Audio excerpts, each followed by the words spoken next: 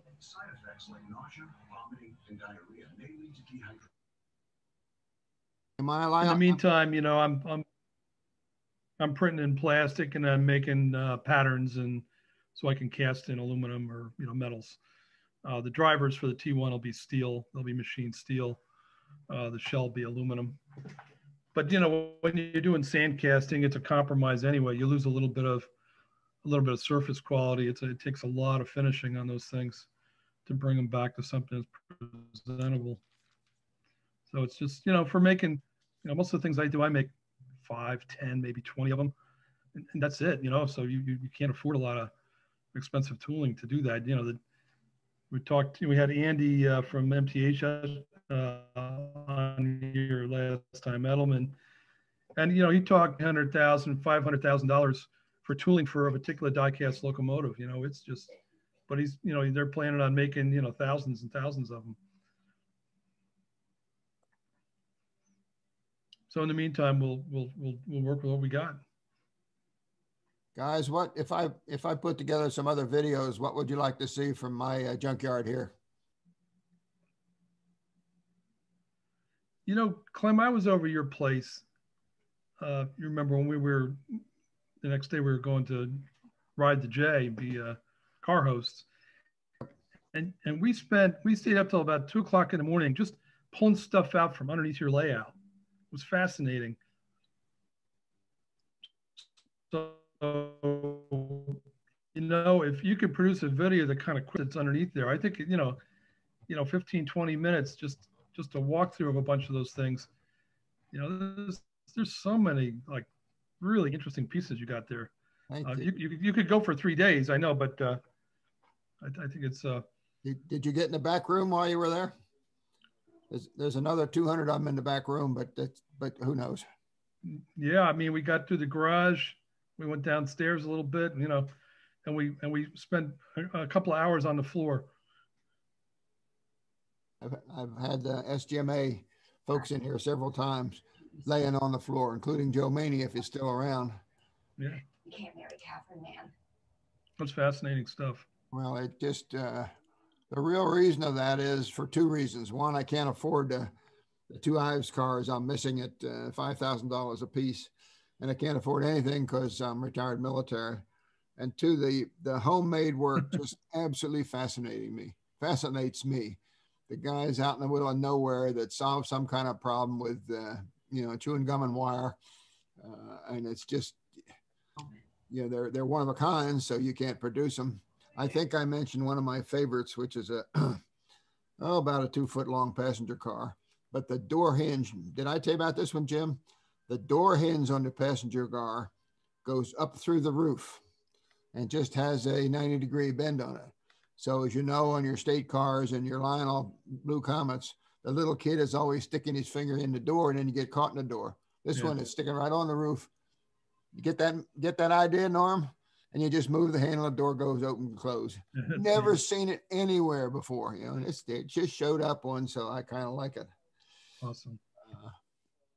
If there's something you want me to show you, a piece I can drag over, fine, or I'll show you a toy here you might enjoy, or I'll shut up. I like your machined 400E. That's a kind of a neat engine. Jim, can I pick it up, you know? There's a...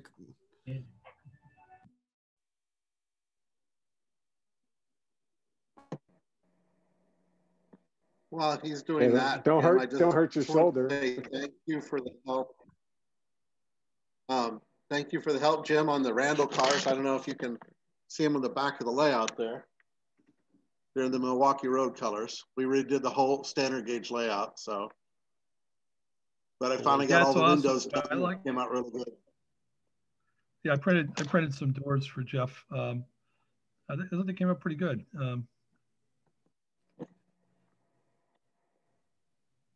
I actually have some metal ones now. And since I made those for you, I picked up those 4 cars. You saw the one, the green one.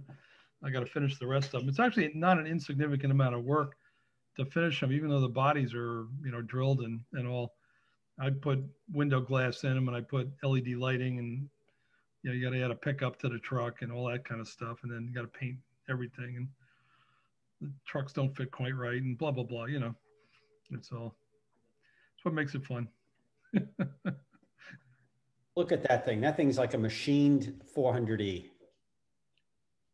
You're on mute, Clem.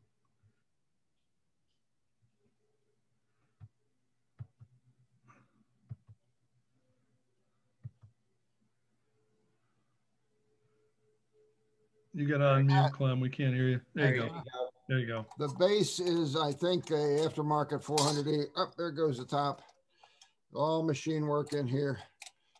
The motor says LINL. The side rods are original. I don't know where I got it. Clearly a lot of work together. You lift it up again if you can manage. You don't worry about it. Yeah, that's about all my shoulders got. It's just stunning. And the some of the domes, that's plate, that's plates. This thing here, this section back at the back, this guy right here, Jim. Yeah, that's cast. Wow, neat. So the guy was struggling with it. I can't tell you where it came from. I'm certainly not going to paint it, but it wandered in and it seems to like me, so I'm going to keep it laying around. Yeah, neutral. And I have a cast brass Flyer standard gauge loke. You got one of those, right? No. Okay. Well, it goes well with the cast brass Ives standard gauge loke. You want to see them? You bet. Okay. Well, Jesus, hold on. Somebody else. Because you're picking all the heavy stuff, right? You're the guy with the broken shoulder. Anything for playing trains. Don't worry about it. Okay. But it's getting up. It's so good. By the way, the Delker Helix also comes in standard gauge, and I just happen to have one in standard gauge. You've seen it, Jim, right? Got one in standard gauge? That's crazy. I'd like to see that. I do. You had it in your garage, right? And you're running number 10 around, I think. Yeah, it's running near the 40 Mercury in the garage. You've seen the car, right? Yeah. You know the rule. You have to have trains over the antique cars. It's a rule. Yeah. So what can I do? You know? There you go. Just a minute. Do something else while I go find all this damn brass. I got one to show you. It's Milwaukee Road. See it? There it is. It's it's made out of two number like 4,000 American Flyer engines, and it's like a shortened version of a Milwaukee Quill, what they called the Quill locomotive. Yeah. And, that's convincing. Yeah, it's got two McCoy motors with a shortened wheelbase, so it's actually got two motors, and they're really compact. What are they? O gauge motors? No, they're two standard gauge McCoy motors, and I swung the axles down. The axles are brought down and closer together. It's got O gauge wheels on it. Is that the trolley motor? No, they're regular standard gauge motor. It's like the super motor. Norm, take your phone in closer for a close up. Yeah. How did you bring the axles together? That's quite an undertaking. Well, Change that's what gears. That's what I've done on this engine. The actually just swung them down from brought them down and closer together. I welded a piece on the bottom of the frame. That's better. See that, but wow. So there's the frame's extended down, and then so they're actually brought down on the radius to bring them closer together. But I did the same thing on the. For those. Let's see if I can lay it for on. those Lionel wheels for the Mohawk. Yeah. Can't wait to see that one finish. It's going to be beautiful. It weighs a ton. I'm still smitten by that B&O Pacific. That thing is just majestic. Can you see that at all? I don't know. It's, yeah. But it's yeah. They're O gauge 10-plate wheels, but the gears are the same mesh as the McCoy. Okay. So interesting. There was room to swing them down from the original position and still get them on the frame. Very cool. That 8-wheel steamer that I'm building, I had to weld some steel strap onto that bottom of the frame to move the axles on that one. Actually, the Flyer is a lot easier to do because it's got a much coarser gear, and it's just a little more forgiving to. Yeah. I like their gears. I like the American Flyer gears. That's beautiful, Norm. Yeah. Hey, I was going to mention that anybody that's got any of those those Daniels GG1s with the crapped out motors, there's a guy named Dave Nissen who's made a 3D model of the side frames for that. He's printing in plastic, and it puts the motor back together. I mean, I got a couple of them in the junk box. I'm going to print a couple of parts, but a lot of those engines don't run because the die-cast frames just twist and crack, and and then the motor is integral to them. But this guy's got a plastic part that you can replace each of the two side frames with. Very nicely done. I happen to have the printable model, so if anybody needs a couple, let me know. We're going to have to get a hold of you. Yeah, we got a some of them things, too. Couple things we want to order from you now, because we have a JAD GG1 that my dad had, and the motors are crapped out, just like you said. That would be the perfect solution for one of them. The other one, we're trying to do a Williams scale O gauge base, which is the same 48-inch length, and put it underneath. I have just the shell for that. I don't have anything else. Okay. So it looks like it'll work pretty well. Yeah, I had remoted a Daniels with using a couple of Northwest Shortline G drives that were widened out for standard gauge, and built in pickups, and used a Dali reversing unit, and then added a bunch of weight. It runs really great, and it even pulls, but it's quite a bit of work to do that. But it was the only way I could, get it running with I still got the two McCoy motors in the scrap box. You all have an Ives number 43, right? In gauge 1.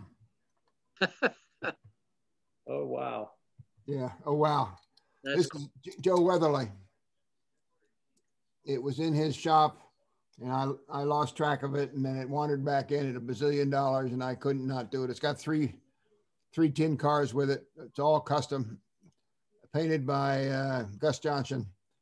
How neat is that? Oh, that's beautiful. Beautiful. That is cool. It likes me, but not very well yet. It's just learning to like me, and it's gauge 1. Now, what did I promise you guys? Flyer or Ives? I can't remember. Brass. What would you like?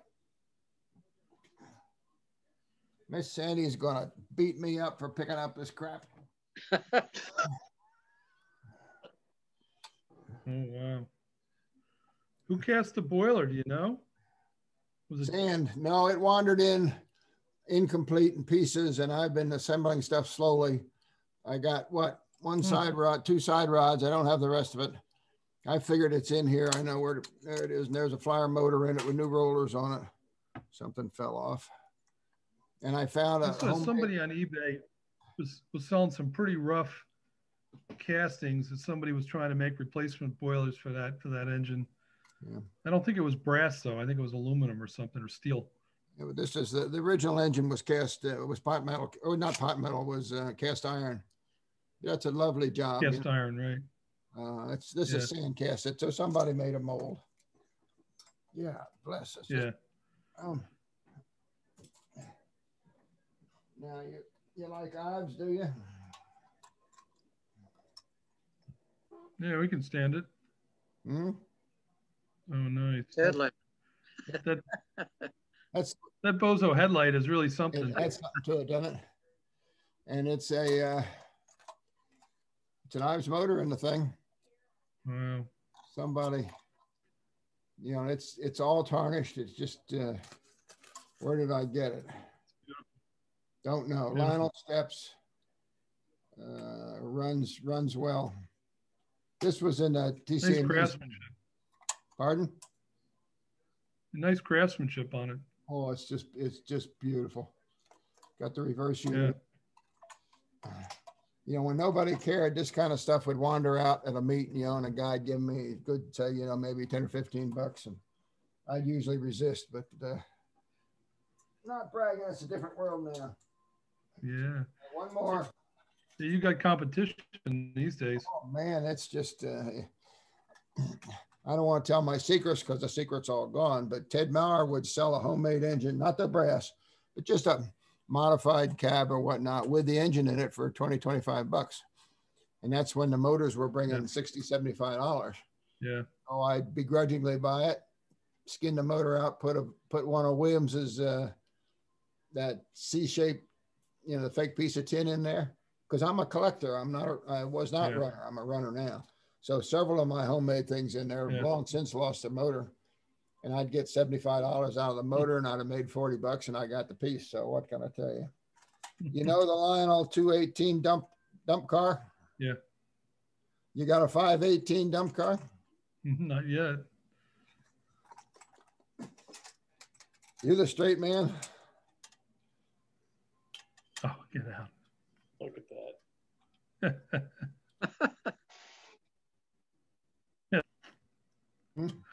Yeah. That's what I spoke about earlier, Jim, when we talk about what's the word? You know, just interesting way to do it. He cast up a couple of things here. He cut them up something else. And this is a hunk of brass wire. And it sits there and the sides are out. So it dumps the crap in the ground. You know, it's just neat, isn't it? That is neat. Always something different that you have, Clem. It's fantastic. Jesus, and I paid $3 for it. I sure screwed that up. Can I do something else for you, or are you too much airtime for Clem? One quickie. One quickie. I don't know. We like it. Where's Jim Kelly? Is he around or did he go to sleep? What do you see? Be specific. It's a tin car. Yeah. So in our world, we're in trains. What's it look like? What kind of car is it? What do you really see? Like a Model A or something? Yeah. Model A. Yeah. How's it look for condition? Looks pretty good.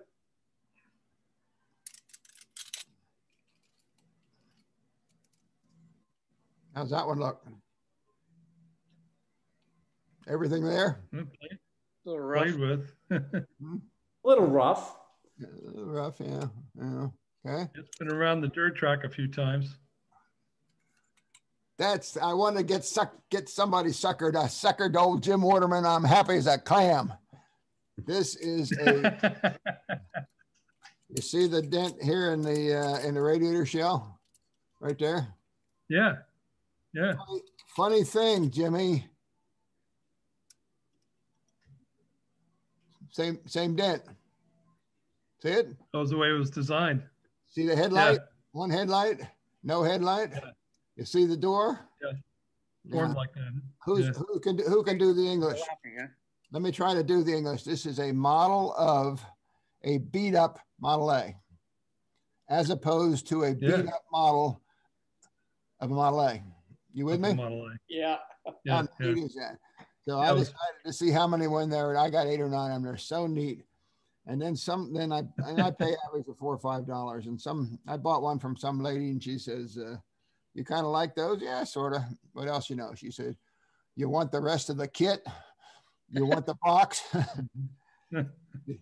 When it was bought new, it has obviously a box, which looks like that. Is that upside down? No, it's good. No, it's good. Pretty good. Is that better? No, you were good first off. Oh, sorry. It has a box, and all the vents are still there.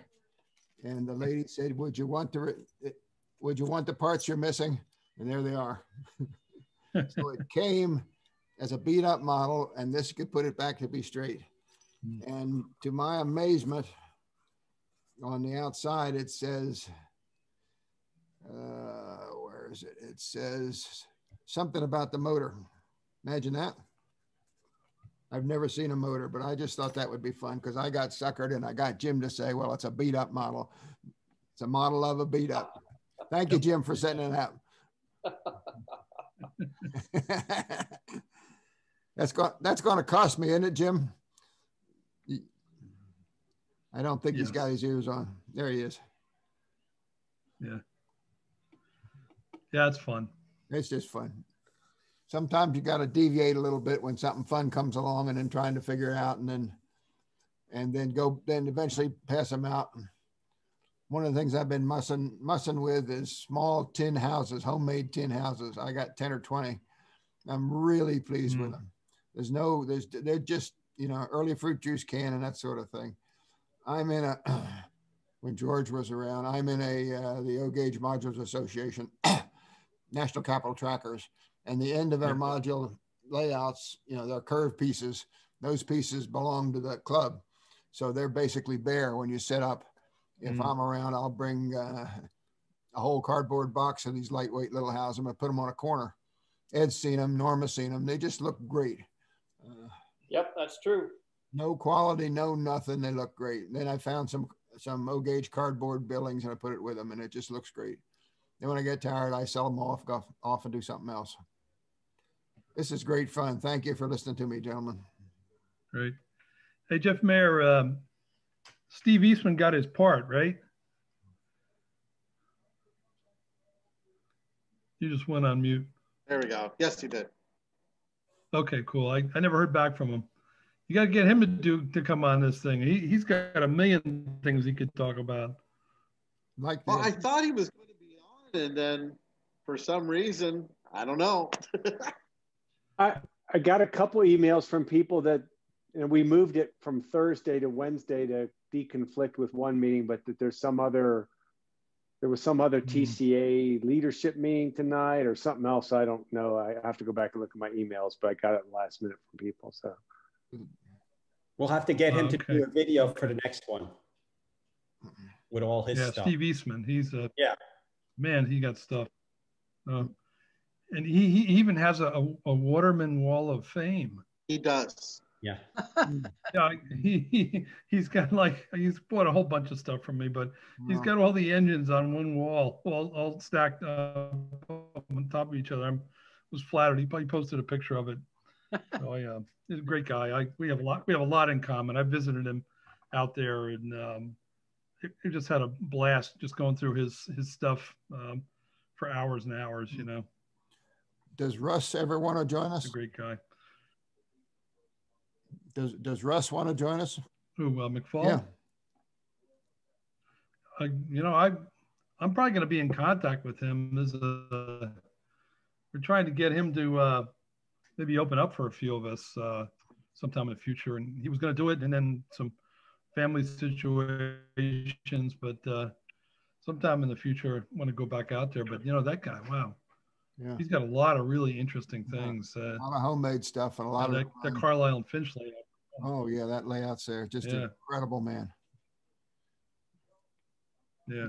He's fairly close to Lancaster, or just outside of Lancaster. So he usually has an open house in New York. Right. It's just a lot of fun. Jim, do you know how long the body is going to be on that T1? It's about, I think the body of the engine itself is about 27, 28 inches, I think. Okay. But the tender is like almost 20. It's huge, you know. If it's like any I of might have to do a little Tender, man. It's a, 8-wheel trucks on it. It's got to be huge, yeah. I was going to say, if it's Yeah, anything, it was Jim's Creations, a whole 384 starter set is shorter. Matter of fact, I think my GG1 replaced that, didn't it? Yes. On that shelf on his wall, yeah, on Steve's wall. I do like big, you know. Is that, and isn't that where the cab forward's going? No, it's going to another guy. Oh, okay. Yeah, I won't mention his name just because I don't know whether he cares, but it's somebody that you'll recognize that's been kind of out of the picture for a little while. Yeah. Keep the names private, Jim. What's that? Keep the names private. Yeah, I will. You know it. You know that this is some of this stuff. Other people might be more. Yeah, I try to do that. Yeah. So Jim, what happens if you can't get any? Are you using open frame motors or the DC motors from MTA? I'm using the traditionals for the Challengers. Okay, so I what do you need them going forward? What's that? What are you going to do going forward? Is the motors? Is you don't have any more motors? Well, I'll tell you what. My backup plan was I was going to buy 400Es and take them apart, because I use the chest, the 2 trucks, the pilot, all the valve gear. And then sell the frame and the tender off, but now, you can buy them for $500 last year. Now they're, pushing $1,000 a piece. So it's not a real good plan anymore.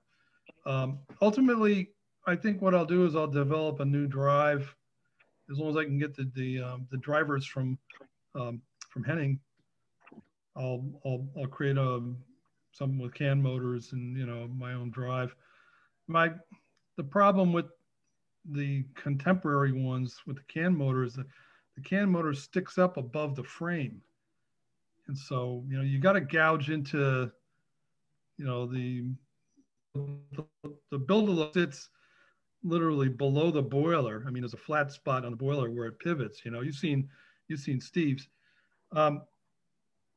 With that CAN motor, you'd be putting a big hole in there to pivot that motor. It just doesn't. I don't even want to think about it. I think what I would do after the build a new frame where the drivers are closer coupled, probably shorten the engine up a little bit, because you get the drivers are set apart because of the gears in between, of each of the drivers. But in a real locomotive, they'd be a lot closer together. So that's what I would probably do. I have a mechanism sitting here on my table. It was built by Bob Hendricks, and it's absolutely magnificent. It's a 4664 mechanism, but it's all using like Bob Thone made these box pucks drivers, and the drivers are close coupled. Everything is machine. It's an absolutely beautiful drive, but I haven't decided what I'm going to put that in. But it has vertical CAN motors, but you can pivot around the CAN motors. But something like that, is probably what I'll do. Yeah. For other, what's that? I said that makes sense, because I've been beginning to appreciate the open frame motors as I've converted stuff to TMCC. Yeah, it's funny because with the Challenger, I use a Dali 12 amp reversing unit. I've got to take the ground, part of the field coil is grounded to the frame. I have to remove that and send that wire up into the reversing unit on each of the motors. I have to completely take apart the build a locomotor, and do brain surgery on and then rewire it. So it's a bit of work, but it's nice to have that electronic reversing. The Harman's and Bob Thone's engines never had it. He just had a switch in the cab where he was just switching, all you have to do is switch the brushes and you can reverse the engine, but you couldn't do it remote control. So the ones I built are all have reversing in them. So at any rate, like I'm tinkering around. I've got patterns for F7 A and B diesel, and I was having a little trouble with my printer for a while, so I put that on hold for a little while. But I was starting to produce the cast those shells. Just a little concerned that, with the diesels, the expectation is it's going to be an absolutely smooth casting, and sand casting is not that. So I'm just a little bit hesitant on that one. But eventually I'll build some of those, and that will have my own, and it'll be vertical can motors. And I've been using timing belts, if you've seen the GG1, to the other axle, which are really works nice. It's quartz, and it's very positive. So I'll probably do a similar drive. The old the Glen FAs, they had a very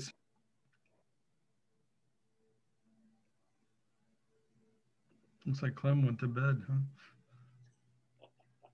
I'm on the West Coast. I'm still up early. So Jim, when you build, when you're making those box pock drivers for the T1, are you gonna cast those yourself, or you get somebody that's gonna cast? Well, I use a foundry. Yeah. Yeah, I have a foundry that casts the aluminum parts, like for the Challenger, the cab, and the the front platform, and all those things. They're all cast.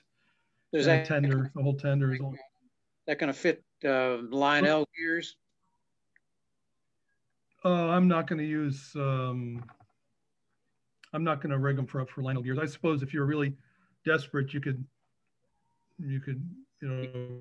rig one up and bolt it onto the back of a driver, but I don't really have a plan to do that.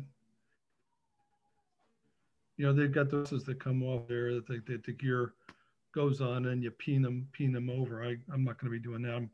I'll have a center gear drive on the T1 on each of the two mechanisms. It's not going to be a build a loco type of a rig. The drivers will be spaced proportionately, a little bit bigger than the Lionel drivers. And that's one of the things I was looking for is, did anybody ever make a driver that's bigger than the Lionel standard gauge wheel? And the answer really is no, and tin plate. Because I want to do a K4, and the Lionel drivers aren't big enough for that. Same thing with like a scale-sized GS4 or on the T1. So yeah, to make them proportional, you got to make it a little undersized. You have to make the whole thing undersized a little bit. Yeah, scale to the drivers, that is. With the flanges. Right? Yeah. So you have a bigger flange, obviously. So you got to figure all that out. But so Jim, on the T1 drivers, are you going to drive it off of a worm on the center of the axle, or I don't understand what you're doing with those. With the T1 drives, probably vertical can motors with worm gears, and then I'll probably try to use the. I'll see if the side rods will power the other axle. If not, I'll run a. That takes a lot of the guesswork out of, because if you look at the Lionels, they, the drivers were always geared. That could be a little sloppy, and it didn't matter. They just go along for the ride. But I'll do like with the Challenger, I have water jet cut stainless steel side rods, for the 3 axles. And I'll do something like that for the T1 for the side rods and the main rods. So they'll be, those are just dead nuts when you do them that way. They're like a machine part. And they're thick, and they'll last forever. Sounds like great quality, man. Yeah. That sounds awesome. Wow. Yeah, thanks. Just having a lot of fun doing it. It's the big problem is my appetite for new and my ability to finish them. It was like I did the GG1. That was quite a bit of work on the patterns and actually, to design the mechanism and make sure everything fit together, and then make sure it's going to run right, and all that. And so with the T, my friend in Germany, he actually he printed one in gauge 1, and he actually has it run, but he even has plastic drivers on his, which I'm not going to do, obviously.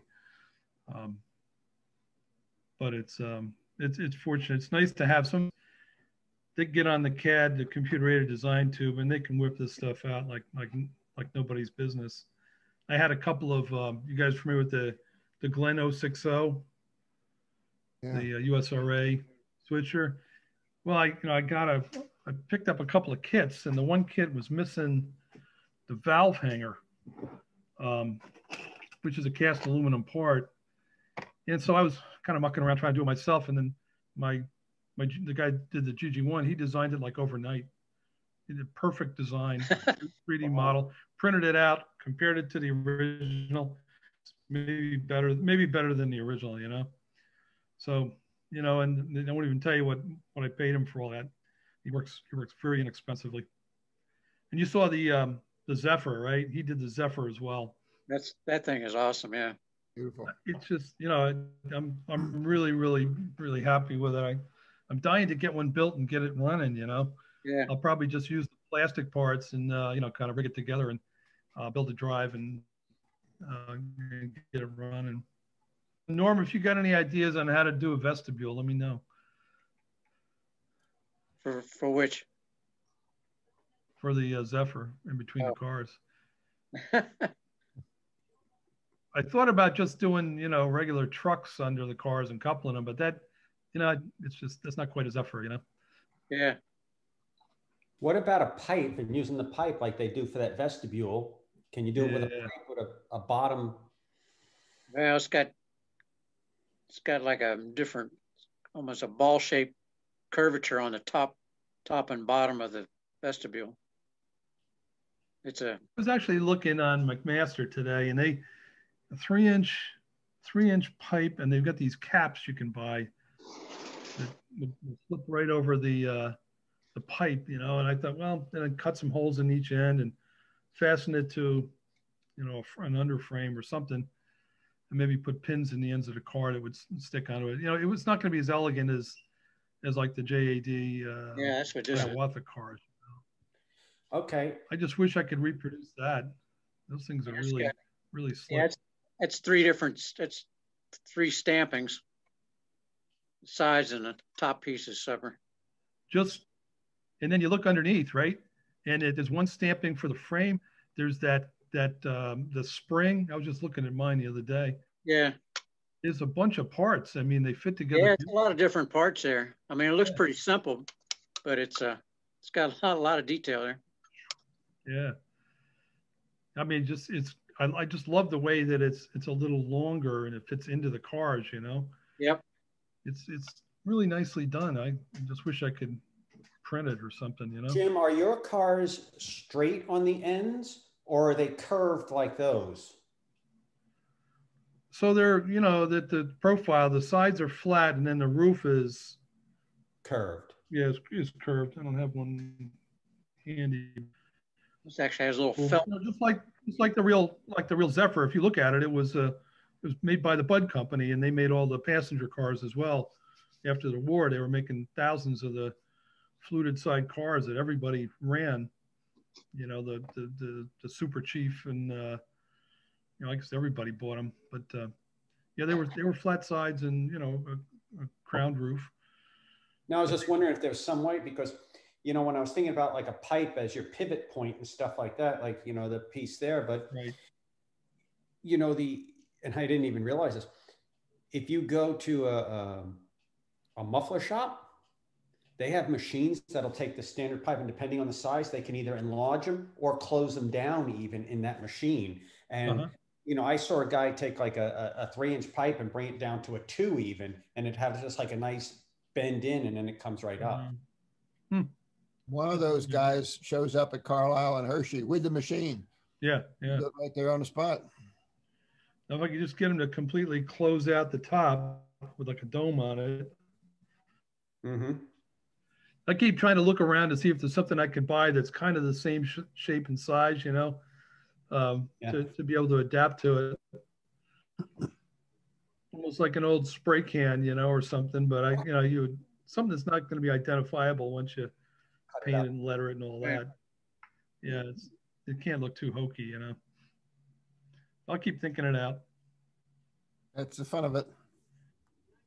Yeah. You might be able to. Maybe I'll have to have the 3D printed part directly on the vestibule. You know, it would be a piece of plastic between the two metal cars, but you might. Yeah, I was just thinking that, or if I can get a model made, I can get a pattern. I could cast that shape, and then just fasten underneath it. So yeah, that probably a design way to go. Is the beaver tail easier to make? Well, I'm just going to use the round end. You know, the Zephyr didn't have a beaver tail. It had. Yeah, it had the round end. I'm already making those. You know, you got one, Clem. Hmm? Your observation car. Yeah. For the NW. Yeah. That's close enough. I can stamp the windows a little different so that they're a little longer like the Zephyr, but that, you know, I can make that tail end. That's not a problem. Beautiful. It's just that, like I say, it's down to, what's that? I say, why don't you send a view of that connector to the guy that did the 3D for the front end? Yeah, I'll have to do that. The kids just going back to school. I actually have them working on another project, which I'll share when it gets a little closer. It's a pretty neat. So it's a streamlined steam locomotive. But I won't say which one. This is fun. This is really and he was supposed to get it done by the time he went back to school. I sent him on kind of a wild goose chase on the Zephyr, and he ran out of time. So he says, "Well, I'll take it back with me to school to see if I can, tinker with it." I said, school first. And one of the things I thought about doing on the front of the Zephyr was doing sheet metal instead of a casting. And I'm thinking I'm probably moving away from that. So he actually developed a flat pattern for the windows around the front of. So I could take this, I could have this water jet cut and formed into the nose, and then just add the details on the front. Kind of like what Lionel did. So I have a couple of alternatives on how to build it. But that the way the Lionel Flying Yankee was, it had one big casting that kind of had the grill in the front, and then the blisters and the sheet metal up from underneath. And the casting had a detail inside that would pivot the mechanism on a ball. Right. So really, those Lionel guys were great designers. When you look at the details of what they did, just fantastic stuff. I mean, I think all three of them were, but they just seem to have amazing ingenuity, Well, doesn't the JAD M10,000 have that too, right? I mean, that's a casting in the front and then just the sheet metal bodies, right? Is that the way they did it? I don't know one of those, so I can't tell you. I'm pretty sure that was cast. Yeah, I mean, the kids, he did all the patterns for me. I got to get him to modify it because he came a little short on the sides of the blister, but he gave me patterns for the top, and then basically this part fully detailed, which I love because it has that thing what they call an anti-climber, is that thing that goes around the side, has like 3 ridges on it.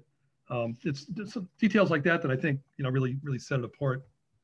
So I don't want to lose those details by going to sheet metal. So hopefully next time. When are we going to do this again?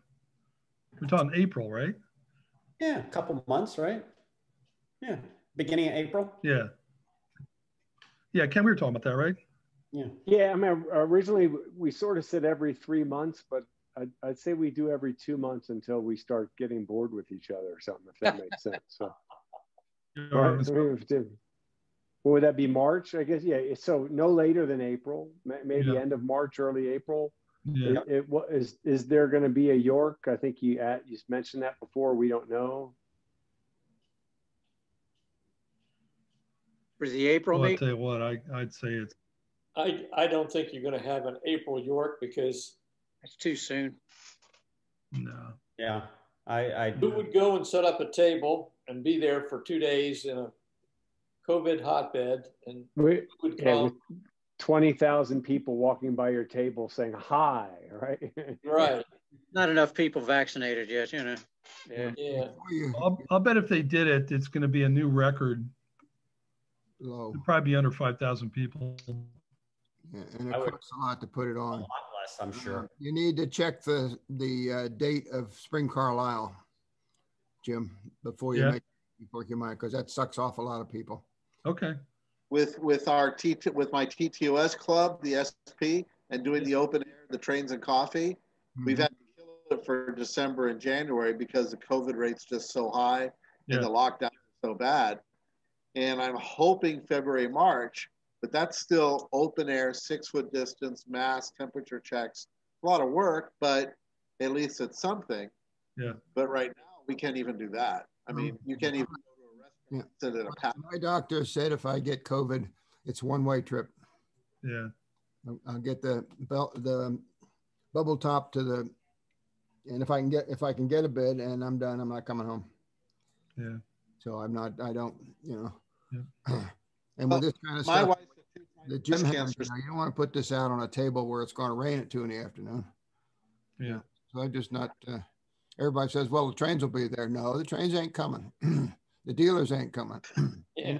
I think Eastern Division needs to do a email survey of who might come if there was reasonable vaccination and they did enough. I forget who said there was some new ventilation systems there. Mm-hmm. That would make a big difference. Yeah, I mean, the ventilation system catches it and actually kills it too, and puts a microscopic mist out that kills germs. Yeah, I do that. Hopefully it doesn't kill people too. Yeah. Sorry. Wayne, are they only doing that in the orange hall, or are they doing that in all the halls? Orange, blue, silver, and I don't know about the others. Not the purple. The purple's too old. So Right. it leaks. I have no idea. I'm just trying to keep pedaling. It's not worth it until we get over the hump, really. Yeah. True. Well, you know what I can hear, you know, they're all out of medicine and whatnot, you know. Yeah, they got that problem too. Yeah, I don't know where the hell it is, and you got to use it for your second batch. It's got to be the same as your first batch. You can't do Pfizer in one and right. Absolutely true. So I think we're going to be lucky if it's back to semi-normal with most people vaccinated by September. October, yeah. Hey, Clem, do you know Mike Petronella? Yeah, I know Mike. Yeah. So that's who I was speaking to last week. You know. That's good. He's the meet chairman. Right. He's right. He's a guy to talk to. Yeah. Because that's what I was trying to find out, you know, about possibly showing it fall York, you know, and, you know, the orange hole would be available because, you know, he was talking, you know, the blacks and stuff like that. But if we were going to set up, it would have to be that you know, something like the orange or between the blue and silver. But he said there's just not enough room there. Yeah, where there's traffic. It's too hard with traffic. It's too hard with dealers. It's too hard to, everybody'd like to live longer, you know? Yeah, that's why it's got to be, you know, October would be the soonest we could probably get together. Seems like fun to me. You got all that space where MTH was, right? Yeah. No, we don't know. We don't know if you're going to have 100 dealers or whether you're going to have 10,000. You don't know. Yep. Surely the little guys are a lot of them are going to be gone. They can't work. They can't.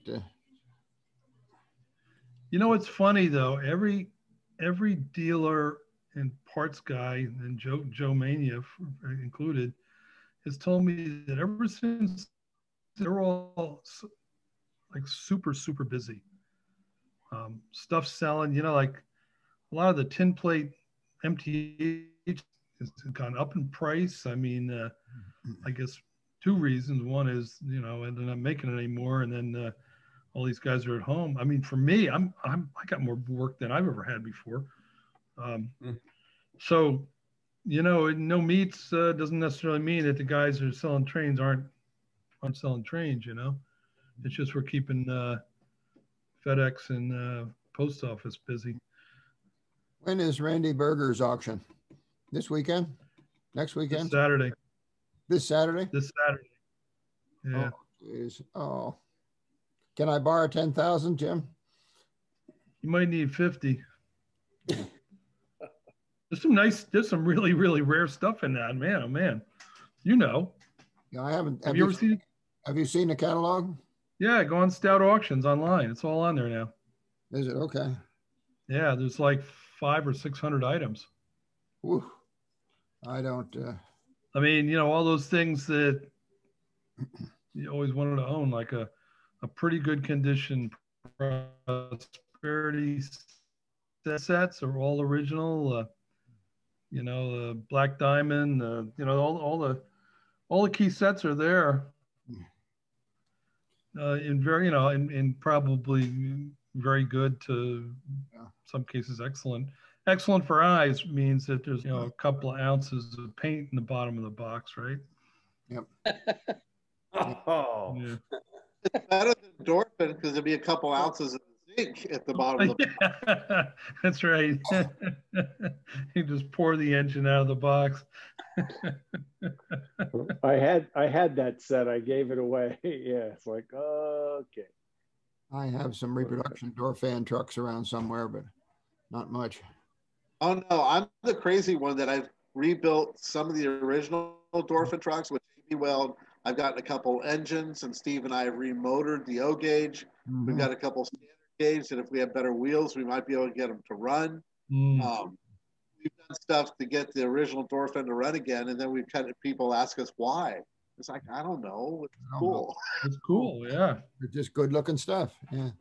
Yeah, it's neat, and you never, except for the reproduction crocodile, you never see. And that deal is all done, right? Nobody's doing any more of those crocs. Is that correct? I know what I mean. Hi, I'm Denise, his wife. Actually, they act like a bunch of Dr. Frankensteins. It's alive! Huh? That's a winner. Yeah, I've got a final question. Are we doing anything with shirts?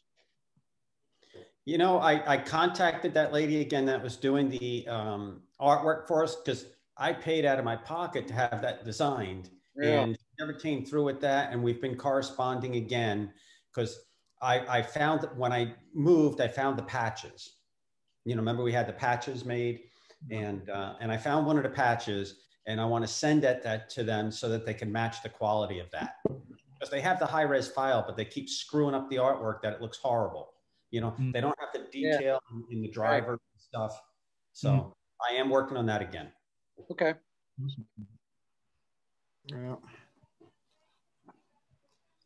I think I'm running out of battery. Yep. It's probably yeah. good. I got to get up early too, guys. Time to wrap it up. A lot of fun.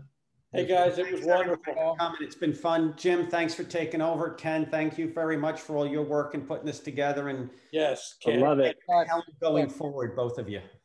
I love it, and thanks for taking the video and sending it. It's actually fun to work on other people's stuff if that makes sense. Like the thing Jim Burke hopped off. He is trying to explain the thing on the phone. I'm like, yeah.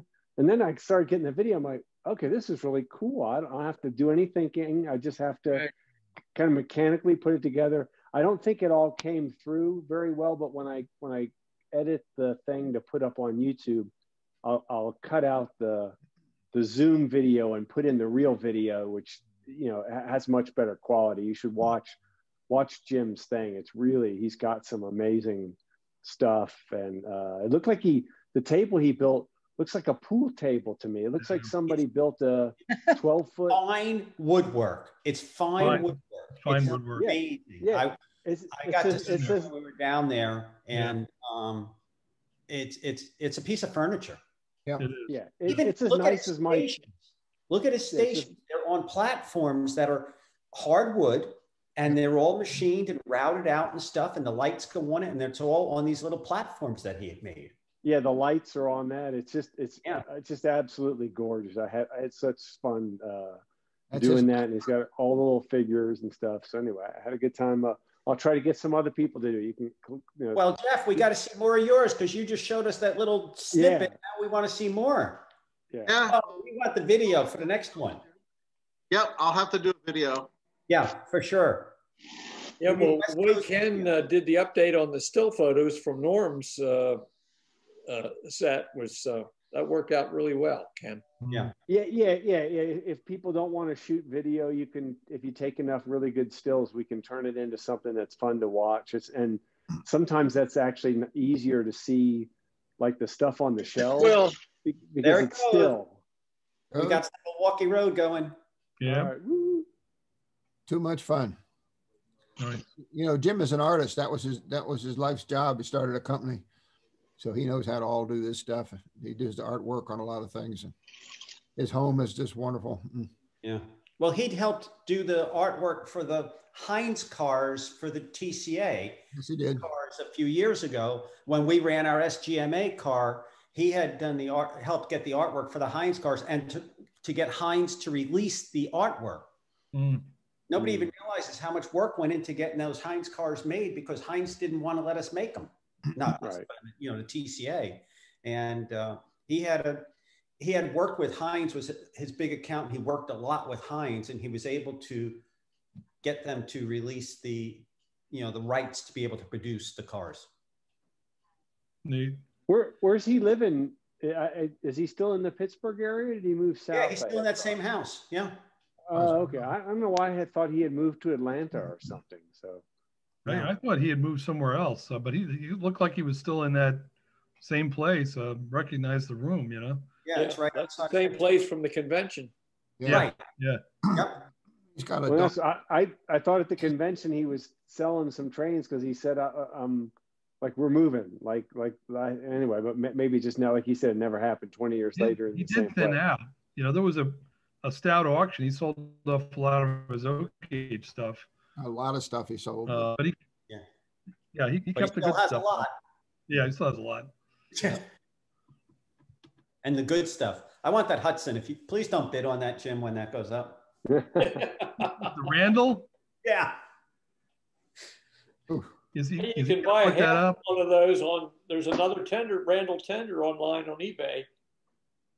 Yeah, Serge Sanchez this time, copycat. He's another guy I've worked with. He built some pretty neat trains. I ought to get him involved with this. Some really clever things he's done. But he also likes the Boucher and the Voltamp stuff as well. And he's made a bunch of repro cars and things like that. Where's he located? That tender says what? Where is he located? Serge? He's in California. Oh, he is. Okay. I forgot what area. Yeah, maybe Jeff. Do you know Serge Sanchez? Name doesn't strike a bell, but maybe if I saw him. I could dig up the address. Maybe he's somewhere. Like he's probably near like LA area. So he's just doing the tenders. Is that all he's doing, or is he doing the locos also? No, he bought this tender from Bob Hendricks, the GG1 guy. He does all kinds of different things. I mean, Kerry's got a couple of his pieces that he cobbled together from various things. You know, he'll find like an old like Howard mechanism, and then he'll build the body on top of it. You know, the sheet metal body. He's a fantastic tinsmith. And he seems to do like the work like overnight. It's he just had some really quite talented with that. Posted some stuff recently, like in the last 2 weeks. I remember seeing, because he always has odd stuff and unique stuff. Yeah, he was actually my second customer. He bought some Lee Lines cars because he had a Freedom train like Ed's, which he since divested of. But we've been, I sell him parts when well to help him, and he sells me stuff. And, you know, it's, we're like a mutual admiration society. As he always sends me pictures of everything he's doing, and I send him my pictures, and, you know, he does some beautiful work. Yeah. But all one-off stuff. And it's funny because he'll build it for himself, and then all of a sudden it'll be for sale, you know? So you never know. He's got some really nice Glen cars I'd like to talk him out of. I think they were, they're the ones that were reworked by Hendrix as well. They got, like, you know, ball bearings in each of the axles and all that kind of stuff. So, yeah. Hiya, Norm. Hi, Jim. How you doing, man? Great. Hey, man, I was like really bowled over by that grasshopper, man. That thing is just so awesome. I got about halfway through it, and I was wondering if I had lost my mind trying to get all that mechanism to work. But it finally got it all coordinated, and turned out all right. That is so cool. It's entertaining. There's got so much going on. Oh man, that's remarkable. Congratulations, Jim, on being president. Yeah, I guess, you know, Wayne hit me up about it probably 3 years ago, trying to talk me into it. Yeah. And I resisted, and eventually I felt bad for him, as he was, you know, he had the thing for like what, 5 years or something. Well, president for life. We're going to make you president for life too. I see how this goes, you know. Yeah. You know, I'm excited though. I just think, there's a lot we can do with this. I mean, once obviously we can run trains once COVID is out of the way, but in the meantime, we can be ambassadors for standard gauge trains, you know. Yes, you're right. You know, and with MTH going out, and you know, I went to Henning's recently to pick up parts for another 6 Challengers, and he told me that I cleaned him out of every part number, and that means that he cleaned out MTH of every part number that I bought. I mean, it's not stuff everybody buys. It's like pilots and steam chests and, you know, valve gear and stuff like that. But, you know, this is changing. We're going to have to help each other keep these trains running. That's my message. You know anything about number 38 engines, Jim? Not really.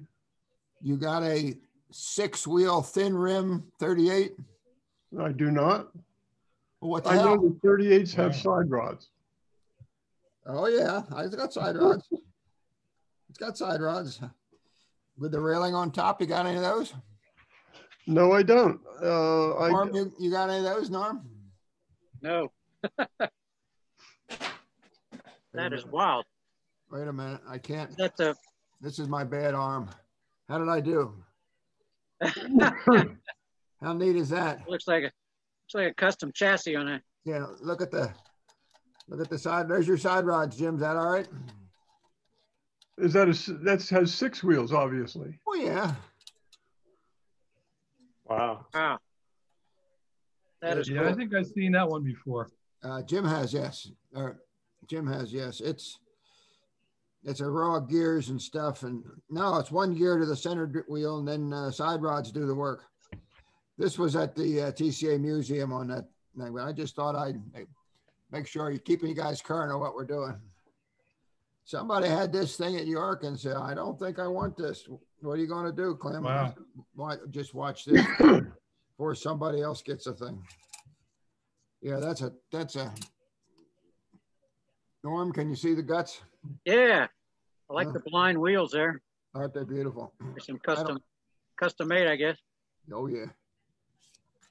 Yeah, the metal is nice and it almost bright. looks factory here. Well, it's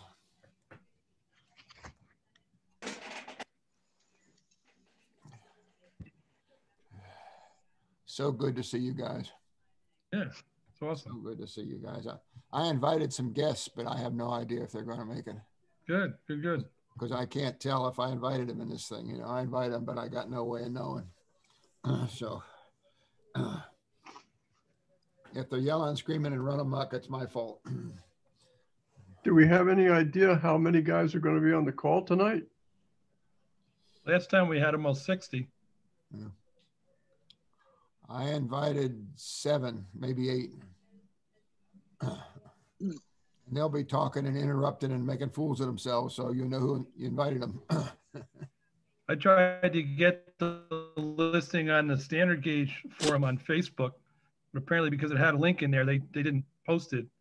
So I put it on some other groups, but that one didn't post till tonight. So I don't know how. Unfortunately, and they got almost 2,000 members on there, so it's a good venue to advertise this thing.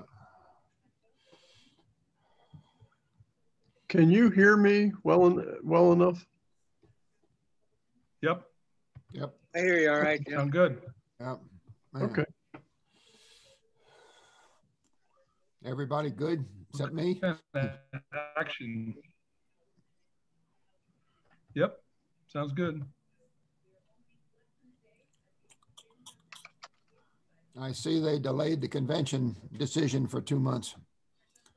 Did you get that note today? Yeah.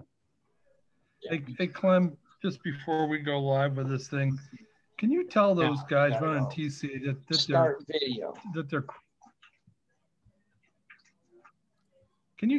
Clem, can you tell your friends in TCA that they're crazy for having a California convention? Okay, go to bed. I spoke my piece a year ago, 10 months ago, 5 minutes ago, last week. They're crazy. Yeah. On a regular convention, Jim Burke would get about what, 350 members, something like that on a regular convention. 300. Yeah, 350 to 400. Something like that. If it's in Pittsburgh or Philly, right? That's right. That's right. That's where TCA is. They're not on the West Coast.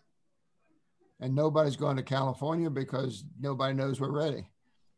They're ready. You know, the hotels, they don't have a hotel yet because no hotels are offering seats. They don't know what they're doing. Yeah, they got 2 million people got COVID right now in California. That's right. Just in California. Right. It's nuts. And by in my mind anyway, I'm just nobody anymore. If you release it, then the people can do something else. They've delayed it until August, so the same group is still working now. They're getting ready to August. You're going to use up your good people. I feel for them. You know, we delayed it early on. We said, hey, there's no going to be in New York for a while, so people aren't worrying about it.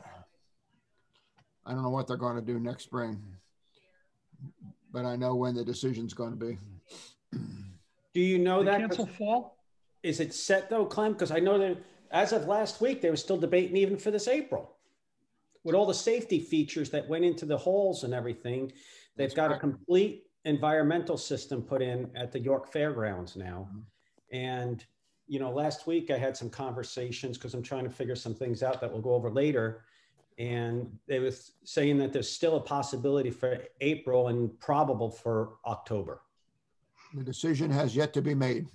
Okay. Getting close. Yeah. I mean, I'd be happy with a April York, but I wasn't expecting. I thought it was already dead. I'm not going. I did. I don't think a lot of people will go because of uncertainty.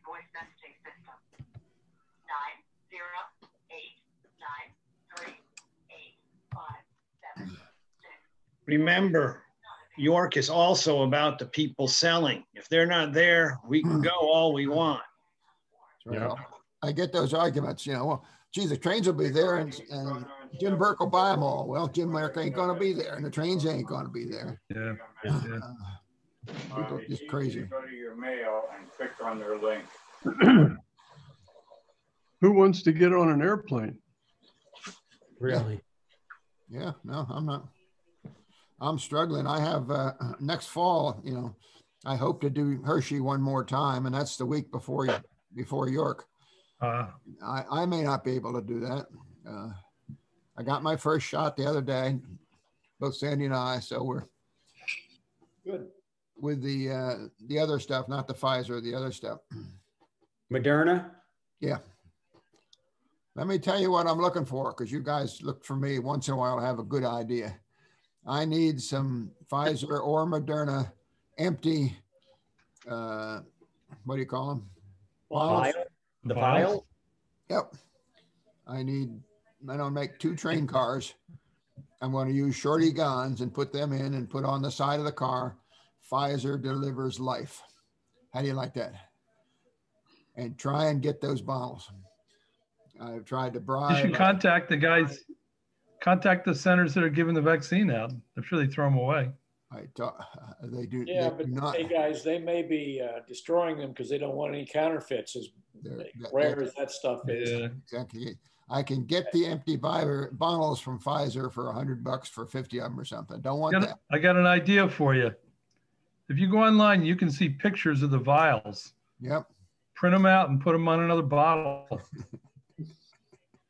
Well, I can get the other bottles. I've got one guy that said yes, but he don't know the rules. The rules are, no, you can't have them. Yeah. Yeah. But I'm in my world of homemade cars. Wouldn't that be neat with the bottles in there? That's cool. So if you see a 50 or 100 of them laying around, keep me in mind. Hey, Clem, when you got yours, were the vials serial numbered? Because I'm sure they are. Did you notice? They have to be. I didn't get the serial vial. They did not have vials for me. And everybody's different. Remember, there's no rules here. My lady, she was from the National Health Service. She had a rack of needles that are already pulled. I did not see the vials. Yep. And I did my best talk and whatnot. And as usual, the woman refused me. And then others bring the vial right out and they take it right in front of you. But in this case, they were handled the needles and they keep track of the needles. So keep me in mind. We will. But be safe, everybody. Don't do nothing stupid. Don't. Darn. It's coming. The flood is still coming. Ed, your layout in the garage is just wonderful, Ed. Just wonderful. How's the crowd around it? I got 60 people that stopped over the 4 weekends. Man, that was pretty nice. It's just a small community. I didn't do any publicity. Didn't want to get the neighbors offended. Yeah. There's about 300 likes. You can see that online, when you go to YouTube. That's marvelous. Anyway, it's a new idea of a way to share things with absolutely during this crazy pandemic. During this crazy, yeah, it is. No, you did a great job. Sure did. It is great to share. Yeah. Just to be honest, Clem, it's an extension of what we cooked up at the Rockville show, inspiration from the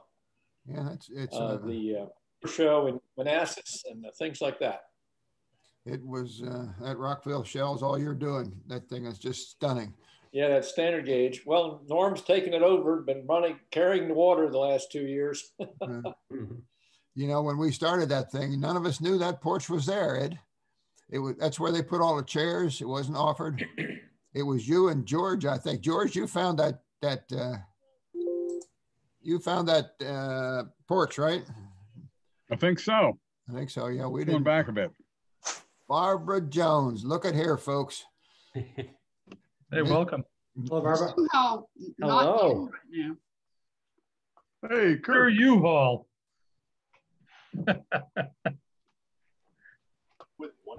I'm going to leave and come back in because I can't get this to figure out. You got a hammer? Yeah. Top right corner. Actually, I was going to use pliers. Barb, it's great to see you. Yeah, we can see you. Yeah, Barbara Jones, everybody. I got nothing at this end. Absolutely nothing. Well, gentlemen, thank you. You see you. Take care, everybody. Stay safe. I'm going to head out too. All right. All right, guys. It's been a pleasure. Be safe, everybody. You too. Good night. You too. Thanks, And Ed. everybody, take care. Bye. Thanks. Night.